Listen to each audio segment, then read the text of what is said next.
ત્યારે હવે સીધા જઈએ સુરત અમારા સંવાદદાતા પારુલ મહાટિક પાસેથી। પારુલ, થોડી જ વારમાં પરીક્ષા શરૂ થવાની છે।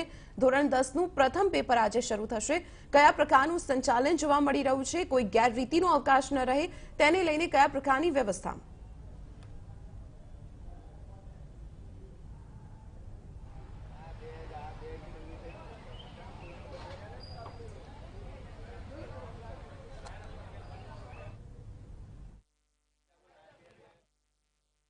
फ्रेम आपो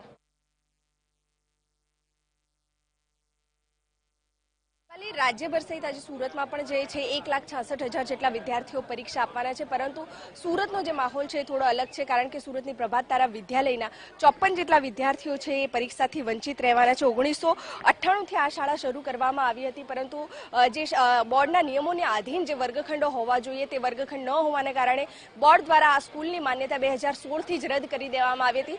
પરંતુ તેમ છતાં સંચાલકોએ વાલીઓ અને વિદ્યાર્થીઓને અંધારામાં રાખીને આ શાળા શરૂ રાખી હતી। નોંધનીય છે કે થોડા દિવસ પહેલા ડીઈઓ દ્વારા પણ આ શાળા વિરુદ્ધ પોલીસ ફરિયાદ પણ કરવામાં આવી હતી અને વિદ્યાર્થીઓ જે છે અત્યારે હોલ ટિકિટ નહીં મળવાના કારણે અટવાયા છે। મોટી સંખ્યામાં અત્યારે 54 જેટલા વિદ્યાર્થીઓ જે અટવાયા છે એ અત્યારે ભેગા થયા છે। આપણી સાથે વિદ્યાર્થીઓ છે, એમની સાથે વાત કરીશું। જણાવો કે અત્યારે કેવી રીતના માહોલ છે? કોઈ હોલ ટિકિટ મળી છે? શાળા સંચાલકોનું કંઈ કહેવું છે? हमने खाली होल टिकट जो है एम ट्रस्टी ની गलती है, डीओ नहीं। होल टिकट आप लोग हमारी एग्जाम नहीं और 1 साल बगड़े नहीं हमारू। अच्छा, गईकाले रात સુધી પણ તમે ત્યાં હતા, શું કોઈ ચર્ચા કરવામાં આવી હતી, વાત કરવામાં આવી? नहीं, कलेक्टर साहब पर नहीं आवेला। શું કહેવામાં આવ્યું હતું? हम लोगों को पता था हमारे एक हॉल टिकट मिल जाएगी। हम लोग ने रात के 12 बजे तक वहाँ पे रुके, तो भी हमारा कोई नॉट डी ऑफिस हमें बताए भी कहाँ से निकल गए। हमें बातों में उलझा के वो खुद निकल गए। हमें तो ये पता चला हमारे डी ऑफिस कब निकल गए। हम क्या कर, सबके एग्जाम हो रहे, हमारे एग्जाम नहीं हो रहे। हम कब से यहाँ पे आके चक्कर खा रहे स्कूल के। कितना दुख हो रहा है? 1 साल बिगड़ने जा रहा है क्योंकि अभी तक हॉल टिकट नहीं मिली है और शायद आपके एग्जाम दे भी नहीं पाओगे। कितना मतलब क्या कहना चाहोगे? 1 साल पूरा एग्जाम तो हम देंगे चाहे कुछ भी हो, उनको हमें हॉल टिकट देना ही पड़ेगा। हम कितना मेहनत किया, ऐसे थोड़ी ना बर्बाद होने देंगे। कल रात को 12 बजे तक बैठा है, बोले कि हम कर रहे हैं, कुछ कर रहे हैं, आपकी हेल्प कर रहे हैं, कुछ भी नहीं किया। हमारा ध्यान रखा कर छुप कर निकल गए वो लोग सब। क्या कहना चाहेंगे? वो मिलना चाहिए ना उससे। हमारा पूरा 1 साल बिगड़ा, हमारे पेरेंट्स के पैसे भी गए। थोड़ी ना फ्री में कमाते हुए कमा के थोड़ी ना देते हमारे पेरेंट्स को। क्या हम उसे फोकट में उड़ने दे? फिर से 10वीं क्लास करेगी क्या? વિદ્યાર્થીઓના ચહેરા પર અત્યારે આપણે ગુસ્સો જોઈ શકીએ છીએ, ખાસ કરીને જે બોર્ડની એક્ઝામ નહીં આપવાને કારણે અત્યારે તેમનું જે વર્ષ છે બગાડવાનું અત્યારે કગાર પર આવી ગયું છે। આપણી સાથે વાલીઓ પણ છે, વાલીઓ પાસે જાણવાનો પ્રયત્ન કરીશું। ગઈકાલે રાત સુધી આપણે ડીઈઓ કચેરી પર હતા, શું કોઈ જવાબ આપવામાં આવ્યો છે? હવે આગળ કેવી રીતે વધવાના છો? કારણ કે બોર્ડની એક્ઝામ આજથી જે શરૂ થાય છે એ તો વિદ્યાર્થીઓ નથી આપી શકવાના। કાલે રાત્રે અમે 12 વાગ્યા સુધી ડીઓ કચેરીમાં હતા। પોલીસનો દબાવ હતો, બહુ પ્રેશર હતો। પોલીસે અમે લોકોને ત્યાંથી ધક્કા મારીને કાઢી મૂક્યું હતું। ડીઓ કચેરીને પોલીસ પ્રશાસને સપોર્ટ કરીને ગાડીમાંથી એને ભગાવવામાં આવ્યું હતું। તમે નક્કી કરો ને યાર, તમે જ નક્કી કરો।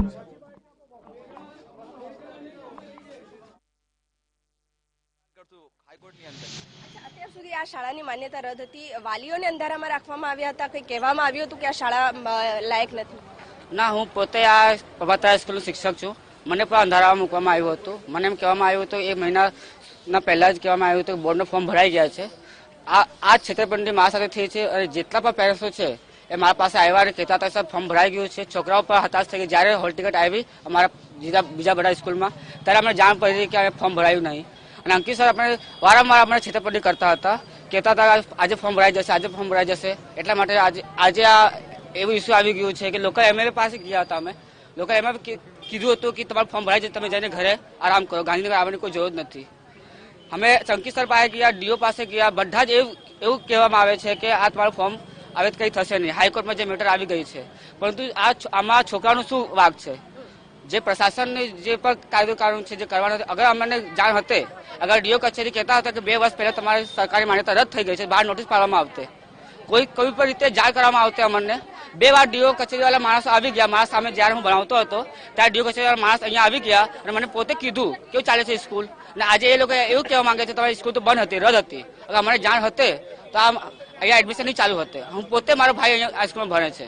મને એ જણાવો કે વાલીઓ તરફથી કેટલી ચિંતા કારણ કે જોવા મળી રહી છે? વિદ્યાર્થીઓને એક આખું વર્ષ બગડ્યું છે, વાલીઓને અંધારામાં રાખ્યા હતા। શાળા સંચાલકોની કોની ભૂલ લાગે છે તમને આ સમગ્ર? મેમ, આમાં બધી જ ભૂલ એક તો ટ્રસ્ટીની છે અને બીજી ભૂલ જે છે ડીઓ ડિપાર્ટમેન્ટની છે। કારણ કે ડીઓ ડિપાર્ટમેન્ટને બધું જ ખબર હતું કે આ સંચાલન બંધ છે 2016થી.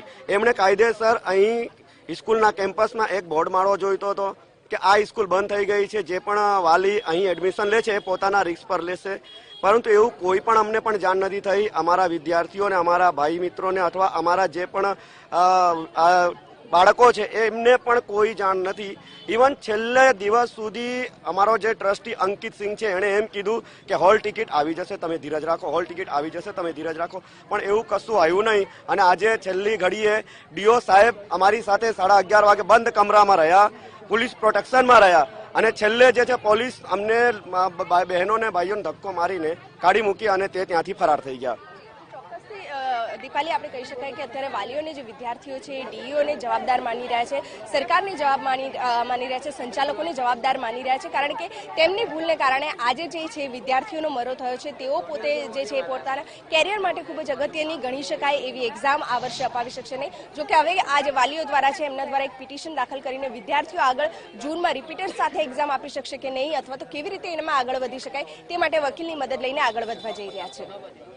માહિતી આપવા બદલ. તો આપણે જણાવીએ, એક તરફ પરીક્ષાની શરૂઆત થઈ છે, જ્યાં વિદ્યાર્થીઓ પરીક્ષા આપવા માટે ઉત્સાહભેર પહોંચી રહ્યા છે, ત્યાં બીજી તરફ સુરતની પ્રભાત તારા સ્કૂલના આ તસવીર